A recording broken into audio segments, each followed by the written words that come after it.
This is my first ever commentary video, so I'm open to criticism, trying to figure out how I should format my videos. So this is kind of like a trial, but also just, want to see if this is enjoyable for viewers and whatnot. So the first topic that I really was interested in making a video on is the being poor to shopping addiction pipeline, how it has affected me, and basically the science behind it, why this happens to so many people, and what it means. So a few months ago, I actually posted a TikTok. I don't know if I can insert it because it was one of those photo TikToks, but it was basically about me describing how when I was a kid and I was brought up by my single mom, I couldn't afford much. So now I really, really have an addiction to buying things. More particularly for me, it's fashion and makeup, things of that sort, but mainly clothing. I've always had like a passion for clothing, but as a child, I was like not privileged enough, to be able to buy all the things that I wanted. So growing up, I feel like that caused me to have an addiction. And that was basically what my TikTok was about. And it actually went semi-viral. I had probably over 100,000 views, which is not, typical for my TikTok. And a lot of comments and a lot of people talking about how much they relate, you know, and it made me realize that clearly I'm not the only one who goes through these things, and there's like a huge amount of people, specifically men but mostly women, who go through this, young girls growing up with single moms or just with both parents that are just lower class, and just like never being able to get things that they wanted or even necessities, and so now they spoil themselves, they overindulge in self-care and consumerism because of growing up in those conditions. So firstly, I kind of wanted to talk about my story and why I kind of got caught in this pipeline, and maybe some of you guys would be able to relate to it. So I basically grew up in a single parent household. My mom really was the one who took care of me and my brothers, and she also didn't have a job, so we basically were living under government assistance, Section 8 housing, food stamps, all of that kind of stuff. And it was really hard for my mom to basically take care of three children with no job, and a lot of people can judge her for her decisions. I think she definitely made some bad decisions, but nonetheless, I am where I am now. We can't go back and change the past, but that's basically what was going on. So a lot of the times she couldn't afford things that I wanted, and it was more like I would get some of the necessities in the beginning. So obviously, I'm grateful that we ate food every day. There were times when we were very low on food because food stamps and stuff like that really only get you so far when you're only being given a portion of money for an entire month with your three growing children, and I had two older brothers. So yeah, there were times when we had to stretch things, and nonetheless, I'm extremely grateful that I was eating every day, and I know that a lot of people did have it worse.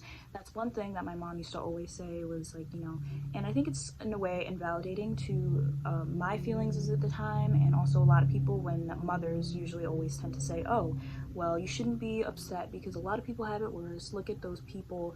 A lot of the times they would always be like, look at the kids in Africa from the commercials and stuff like that. And it was obviously very invalidating.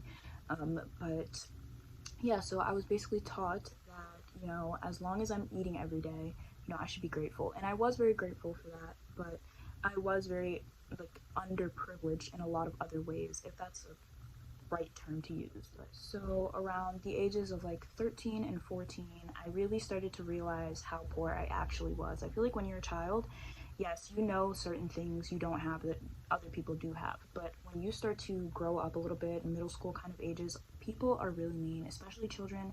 And you kind of start to realize at that point, that's when you start to realize about body image and just social class and all those things you kind of start to learn about. So that's when I really realized how poor we actually were. A personal story that happened one time when I was in middle school was I used to wear the same pair of Converse every day, but they were like a very unique pair of Converse because they had like some colors on top. If I can find the exact shoe, I'll insert an image, but they had like some colored full like tissues like on top or something, for lack of a better term. They kind of look like colorful tissues, but anyways, so I would wear those like every day because they were like one of the only pairs of sneakers I had. And there was this one girl who complimented my shoes one day. I said thank you, and then like I guess a week went by. I was still wearing those sneakers every day. Those were my favorite pair of shoes. Those were my only pair of sneakers. And she told me, she was like, yeah, those shoes are nice, but why do you wear those shoes every day? I've never seen you wear any other pair of shoes. You literally only wear those pair of shoes. And I didn't know what to say to that. I felt really bad in that moment. I felt really embarrassed. I started to realize, I was like, wait, maybe I do wear these pairs of shoes every day, and I don't have any other pairs of shoes. And I literally just kind of like stood silent because I felt like called out. I felt embarrassed, and that really stuck with me for the rest of my life, and it still sticks with me. And just little stories like this, I'm sure everyone has their personal anecdote of when they realize that, oh damn, I'm poorer than a lot of other people. And that was definitely one of them. Another personal story is that when I was in elementary school, I actually went to this charter school that was nearby my house, and you actually had to pay, I think it was like $250 a year for it, but we didn't actually pay. So you can either pay that fee or your mom can volunteer and like be a lunch lady. And so obviously we couldn't afford that, so my mom volunteered and she was a lunch lady all for every year that I went to that school. Was, I think, around 3 years I went there. But anywho, so it was a uniform school. Of course I couldn't afford the uniforms, so we would just kind of get like dupes. So we would kind of go to Walmart and get like the plain shirt, and I always wanted to get the uniform with the school name on it and all the fancy stuff and the dresses and the skirts, but we obviously couldn't afford them, so I would always get the dupes. And I always felt so poor because everyone had, there were a few kids who also like didn't have the exact, like with the name and everything on it, but most people did have it. So I was always like jealous of those people. But anywho, I would always wear those with the dupes. And since it was a uniform school, they started to insert like this kind of holiday kind of called dress down day, and it was a day where everyone can actually wear their outside clothes. So obviously, me loving fashion and just clothing, and just like, when you're in a uniform school, when you can wear your outside clothes, it's kind of like a big moment because you can finally express yourself and show your style. And I remember it was $1 to come in your dress down day clothing, and I was really, really excited about it. I went home, I asked my mom for $1, and she was literally just like, hey, like, I don't have $1. Like, I don't have $1. I'm really sorry, but you can't participate in dress down day. And that really broke my heart as a kid because I thought to myself, now I'm gonna be the only person in school with my uniform on. And I went into school that day, I was crying, and my best friend at the time was just like, why are you wearing your uniform? Like, why aren't you wearing your normal clothes? And just everyone was just trying to comfort me, but I didn't know what to say, and I didn't want to admit that like we didn't have $1. Unless I did, I really can't remember what I said to my friend. Maybe I did tell her the truth, but it was just something that stuck with me too for the rest of my life. And I realized it, I was like, damn, we don't even have a single dollar, which is actually pretty crazy looking back at it. It just really shows me like where we were financially at the time. And I obviously don't blame my mother for everything. But yeah, that was something that really made me sad. So I realized that as I aged, I think I started to harbor a resentment towards children who had like two parents who actually provided them with the things that they needed and the things that they wanted. And I was just mad at the world for the cards that I'd been dealt. I was just mad at everything. I was mad at people who had a father in their life. I was mad at people who didn't have to worry about where their next meal would come from, or people who didn't have to worry about, wearing the same shoes every day, like things like that. And, I think that just stood with me for a long time. And as soon as I turned 14 and I was able to apply for jobs, I got a job at Subway, and that was really awesome. But it was also really hard because as soon as I got the job, it was a big deal because my mom, she never learned how to drive because she was born and raised in New York. And so my mom had a boyfriend, and occasionally he would take us places, but it was very rare. He very much did not like to do anyone any favors, and he was a very toxic individual. And he was very upset that at one point he had to take me to work. So I basically had to save up all my money to get a car and, eventually get a license. But anyways, besides the point. So when I finally got a job, I was able to finally save money, and then at that point my mom wasn't getting me any of my necessities anymore, like deodorant and body wash. Everything was basically up to me to provide for myself. So this was at the age of 14. So I basically from a young age learned that I had to provide for myself, and nobody was going to be giving me anything, or nothing was ever going to be handed to me for free. I was never really going to be done any favors. I kind of had to become very independent at a young age. As a result of being denied so many things as a child, I started to develop an addiction basically to self-care. specifically in the form of retail therapy. So I still find it very hard for myself to tell myself no when I want something. I feel like I always need to get it for myself just because I can, and I think this is very much due to my childhood. I basically never want to feel that way again, the way that I felt as a child, so I never tell myself no even when I know that I should. And I think a lot of people can relate to this. And lastly, regarding my personal anecdotes, I grew up going to thrift stores as a necessity. I love thrifting now, but as a child, I think I kind of harbored a resentment towards thrift stores because I could never get anything new. It was either we went to a thrift store to get stuff, or I was getting hand-me-downs from my cousin, and she was always a little bit taller and bigger than me, so nothing was ever like, it didn't fit me perfectly, so that was another thing that I hated. But I also loved getting hand-me-downs because it felt like I was getting new stuff.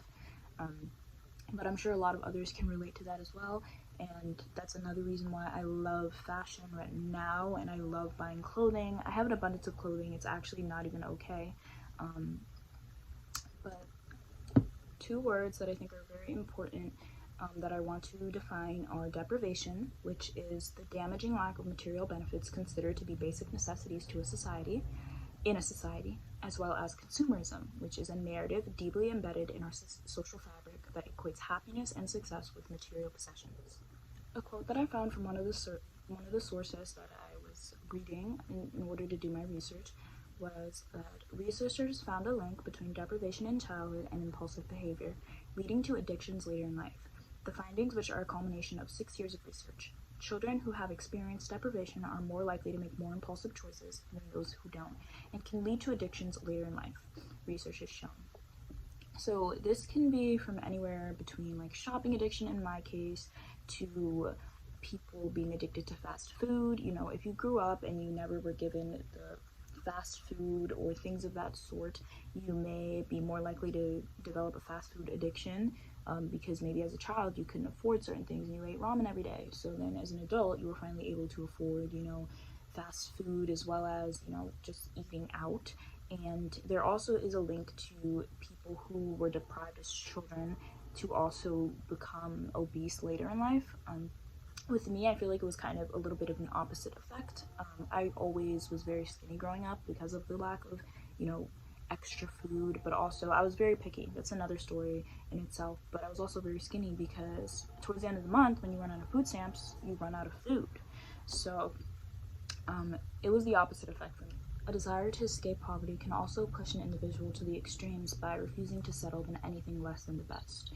So like, I know as a child I also couldn't afford an iPhone, and I had an Android for many years of my life, and it was a very bad Android. It wasn't like the good like Galaxies or anything like that. It was a very, very, very, very bad Android, and I wanted an iPhone so bad. And obviously now I do have an iPhone, but I just know like growing up when you can't have one and you see everyone else around you that has one, that also can really affect. Another way that consumerism really can target these certain individuals who experience this pipeline is sales. So I know I am not immune to sales. It kind of like makes you feel like if you don't buy anything you're missing out, and this also applies to everyone, but I think it really, really hits home with people who can relate to this pipeline. So according to another source, some people who have experienced low income in the past tend to stock up on items just because they're on sale.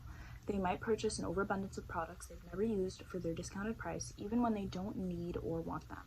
What causes this habit is the bitter memory of running out of food, clothing, or household items during their youth and never wanting to repeat those experiences again. And this is something that hits very close to home to me, obviously based on a lot of the anecdotes I told earlier in the video. But yeah, like you never want to feel the way that you felt when you were a child, so it feels like you have to overstock on certain things. I have jars and jars and jars filled with clothing and shoes that I never even used before, and it's very wasteful. Like, it's very like obviously like a bad example of overconsumption. To combat that, I've actually started selling things on Depop and trying to donate things. I'm still working on it because I have a very like bad connection to my clothing. Like, I really am really connected to them like in an unhealthy way. I hoard basically. But yeah, that's something I definitely have to work on, and I'm sure a lot of you guys can relate as well. A thought that I wrote down was that as soon as I get the feeling that I want an item, it's almost like I have to buy it. for myself, to prove something almost subconsciously to my younger self, my inner child. Even if this means I'll be in debt or I'll have multiple afterpays, it's like a control thing. I have to get it just because I can. It's like a form of validation, but for myself. At least for me, it's like I kind of have to get anything I ever wanted just to kind of show my younger self, like, hey, like, it's not how it used to. The amount of times that I've literally felt so sad and upset if I didn't get the item and then I went back and got it is very, like, telling. Like, it's definitely an addiction. I feel like the way I grew up also influenced, you know, the behavior and treatment I accepted from other people for a long time. I very much accepted the bare minimum because I was used to not being handed things or gifted things without any form of them getting something in return, or it very much led me to have a very transactional mindset where I felt like I couldn't just be gifted something or given something for free. It felt like I had to give them something in return, whether it be money or acts of service or anything like that. And sometimes that's not necessary. Sometimes people do things just to do things and you don't have to compensate them or, you know, do something for them. And it's a very damaging way to think, because I feel like I accepted the bare minimum from a lot of people, relationship-wise, friendship-wise, in the works because of it. And I was just so used to doing everything for myself that I forgot that others can also care enough to help you and do things for you and give you things as well without wanting anything in return. So obviously I'm still very much working through these issues and trying to come up with solutions to make myself feel like I don't have to always be constantly buying things or be very materialistic. You'll never be satisfied if you constantly feed into consumerism, because new things are always going to be coming out and you're always going to convince yourself that you need them. And then when you get them, you're going to feel that rush of dopamine for, you know, a little while, and then you're going to need to buy something new just to get to feel that way again. And I think to combat these feelings, we definitely have to start off by, you know, acknowledging it. I acknowledge that I have this problem, this addiction to buying things to fill the void and to, you know, validate my inner child. And moving forward, I just gonna have to think about that before I decide to buy that new piece of clothing, to buy that new pair of shoes, like, and also just think about if I'm really gonna benefit from this. Sometimes owning less can feel a lot better when you know that you're using it more. I feel guilty because I have so much clothing that I don't use, so many shoes that I never wear, and I have to just think about that more often when I buy things. I definitely want to hear everyone else's stories about, you know, their core to shopping addiction pipeline, and if they can relate to anything that I talked about or any of the statistics that I read. Please comment your stories down below. I'm very interested in them. I think it's very interesting to see how many people actually grew up just like me, and if I have anything, you know, that I can help you out with or any insight that I can give you, I'd be more than happy to. So I hope this was semi-enjoyable for you guys. Thanks so much if you made it to the end, and if you guys have anything that you'd like me to research or talk about in an upcoming video, please comment that below. Bye!